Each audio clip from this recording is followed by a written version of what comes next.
Bundan 4-5 kun murda Kırgız el batırı Kamçıbek Taşiyev'ke Kırgız el batırı degen nam tuğra emes berildi dep Azimбек Мекназаров жала жаап чыкты. Урматтуу Азимбек аке, сиздин ким экениңизди эл абдан жакшы билет.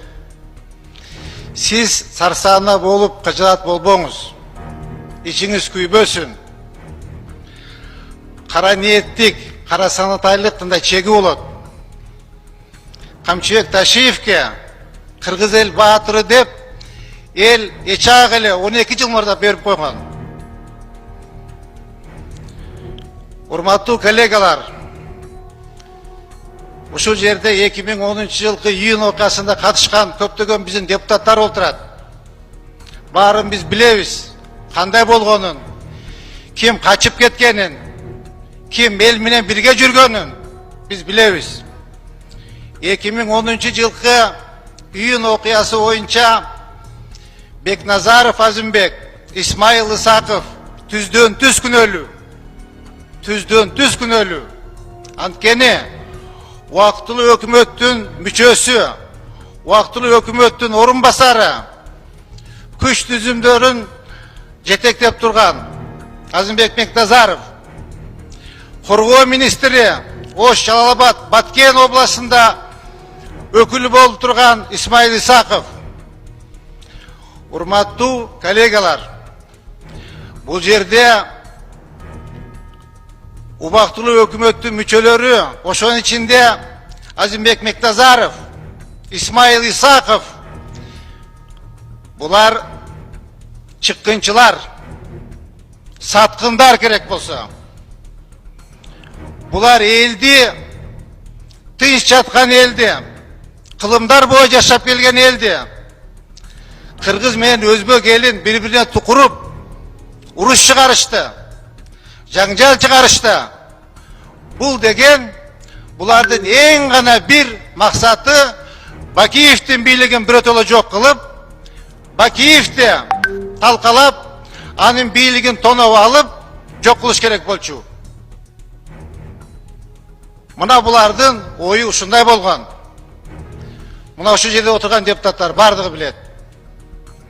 Андан башка, урматтуу коллегалар,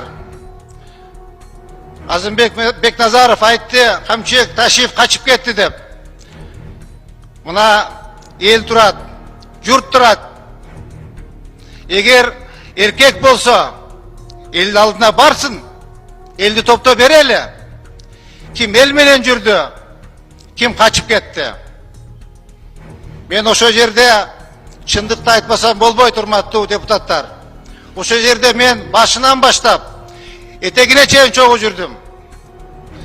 Бекназаровду бир жолу көрдүм. Эки кара түстөгү жол тандабаста автоматчиктер менен, охранасы менен келип, уудун этегине жагында биз менен жолукту. Ошондо Камчыбек Ташиев бар болчу, Талант Турдумаматович бар болчу. Эгер калп айтсам, ошол жерден бир көрдүк, качып кетти. Башка биз ал кишини көргөн жокпуз. Чындыкты айтыш керек. Ошол жерде Жалал-Абад областы боюнча комендант болуп турган Кубат Байболов, анын түсүн да көргөн жокпуз. Биз мына Кадыржан Батыровдун университетине эл чогулуп турганда, университетти аткылай баштаганда, Азимбек Бекназаров, Исмаил Исаков, Байболовтар Каралма деген курортту кой жеп, арак жеп жатышкан. Анан эл көбөйүп, Кадыржан Батыров чалгандан кийин ал жетип келип, Кадыржанды качырган. Бирок Кадыржанды дагы булар пайдаланып, кийин сатып жиберишти. Урматтуу депутаттар, мен муну айтпай койсом болот эле, бирок чындыкты айтып коюш керек. Мен ушул чындыкты айтып коеюн деп чечтим. Урматтуу төрага ушул маселе Урматтуу Жумгалбек Кумарович, siz bilesizbe Европа мамлекеттеринде жетекчилер велосипедмен жумушка барышат. А зачем нашим чиновникам госохрана? За какие заслуги им мамлекеттик күзөт? Жакшы болбой атат. Роза Исаковна, Сооронбай Шариповичти. Ну, тем более. Сооронбай Шариповичти не кыласың кайтарып? За какие заслуги его охранять? Барып тие каракул жагарып кой Кайдарбаева. Закон негизинде о статусе президента и экс-президентов закон негизинде жүрбөй күзөт болот депчи. Биз ошонун негизинде кайтарып атабыз. Аны эми сизди түшүндүм мен. Түшүндүм мен сизди. Рахмат. Этот порядок предоставления. Если он занимает общественную деятельность, государственную деятельностью занимается, является там, значит, каким-то общественно важным деятелем страны, то, естественно, в случае исполнения его обязанностей, если возникают какие-то угрозы, мы обоснованные, подтвержденные, допустим, правоохранительными органами информации от других правоохранителей, то мы, естественно, будем предлагать, значит, его заявление, значит, принять и под охрану.